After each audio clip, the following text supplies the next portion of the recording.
구독자 여러분 안녕하세요. 정담류 성형외과 피부과의 성형외과 전문의 최수호 원장입니다. 오늘은 많은 분들이 관심을 가지고 계신 쌍꺼풀 수술법에 대한 이야기를 해보려고 합니다. 오늘 영상을 통해 나의 눈은 과연 어떤 조건에 해당하는지 알아보셔도 좋을 것 같습니다. 또한 수술 후에 회복 과정과 주의사항에 대해서도 알아보도록 하겠습니다. 나이스인데요.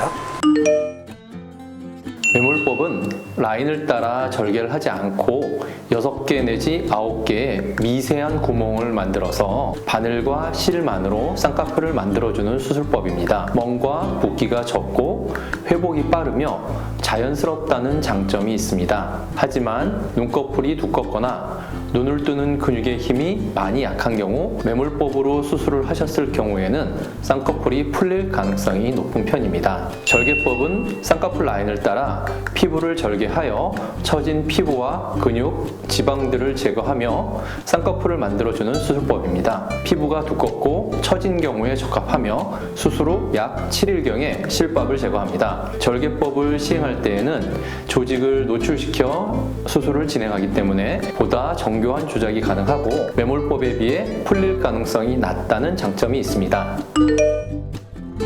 매몰법과 절개법 중 어느 하나가 무조건 낫다고 이야기하기에는 어렵습니다. 왜냐하면 환자분마다 수술을 하게 될 눈의 조건이 다 다르기 때문입니다. 피부가 얇고 지방이 적으며 눈 뜨는 근육에 힘이 좋은 경우 주로 매몰법을 시행을 하고, 이와는 반대로 눈꺼풀에 지방이 많은 경우, 눈꺼풀이 많이 늘어진 경우, 그리고 양쪽 눈에 비대칭이나 안검하수가 심한 경우, 비절개 수술 시 풀릴 가능성이 커 보이는 경우에는 절개법을 시행합니다. 쌍꺼풀 절개선도 일종의 흉터입니다. 흉터는 성숙한 흉터와 미성숙한 흉터로 크게 두 가지로 나눌 수가 있습니다. 성숙한 흉터는 표면이 평평하고 부드러우며 주변의 조직과 잘 융화될 수 있는 색상 및 질감을 가지고 있습니다. 반면에 붉은기가 있거나 딱딱하거나 울퉁불퉁하거나 가려움증 등이 있다면 미성숙한 흉터로 분류합니다. 미성숙한 흉터는 다시 비후성 반응과 켈로이드 흉터로 나눌 수 있습니다. 쌍꺼풀 흉터에도 일종의 일생이 있습니다. 염증기, 증식기, 성숙기의 3단계를 말하는 거죠. 첫 번째 단계인 염증기는 수술 후 1 내지 2주 사이를 말하며 큰 붓기가 생겼다가 빠지기 시작하는 시기입니다. 두 번째 단계인 증식기는 보통 상처 발생 후 2 내지 3주경부터 시작이 되어 4 내지 6개월까지 지속됩니다. 이 기간이 비정상적으로 길어지면 상처를 메꿔주는 콜라겐이 과도하게 생성이 되어 미성숙 흉터가 발생할 수 있습니다. 세 번째 단계인 성숙기는 증식기 이후 6개월에서 2년 정도까지 피부가 제자리로 돌아오는 시기를 의미합니다. 이 시기 중 수술 후 약 6개월 정도 지난 후에는 쌍꺼풀의 최종적인 높이나 느낌을 비교적 정확히 볼 수가 있고, 재수술이 필요한 경우 재수술의 필요성 여부를 판단할 수 있게 됩니다.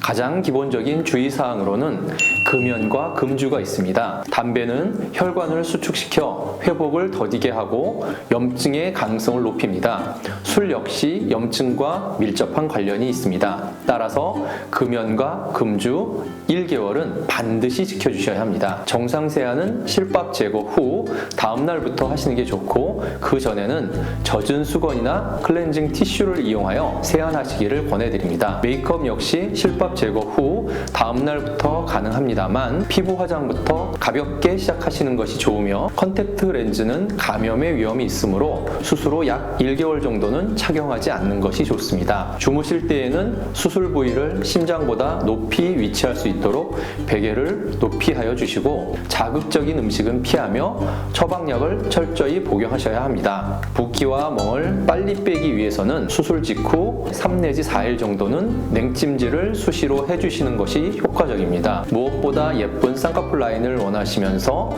붓기가 빨리 빠지기를 원하신다면 눈 뜨는 연습을 꼭 하셔야 합니다. 눈 뜨는 연습에 대해서는 쿠키 영상으로 따로 준비하였으니 쌍꺼풀 수술 후 회복 중에 있으신 분들이라면 반드시 함께 시행해 주시기를 부탁드립니다. 지금까지 매몰법과 절개법에 대해서 알아보고 회복 과정과 수술 후 주의사항에 대해서 말씀드렸습니다. 앞서 말씀드린 바와 같이 매몰법, 절개법 모두 장단점이 있고 각 수술법에 적절한 조건이라는 것도 있습니다. 따라서 쌍꺼풀 수술의 방법을 정해서 오시는 것보다는 성형외과 전문의와 먼저 상담을 해 보실 것을 추천드립니다. 또한 회복 기간 중에 수술 후 관리가 매우 중요하니 소홀히 여기지 마시고 만족스러운 결과가 나오기까지 좀 더 세심한 관리를 해 주시기를 바랍니다. 쌍꺼풀 수술을 생각하고 계신 많은 분들에게 오늘의 영상이 도움이 되셨기를 바랍니다. 지금까지 청담류 성형외과 피부과의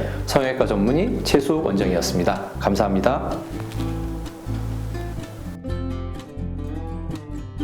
먼저 이마를 손으로 가볍게 잡고요.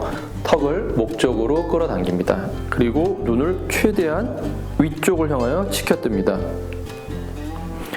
이런 식으로 연습을 하시면 쌍꺼풀 수술 후에 쌍꺼풀이 잘 자리 잡는 데 큰 도움이 됩니다.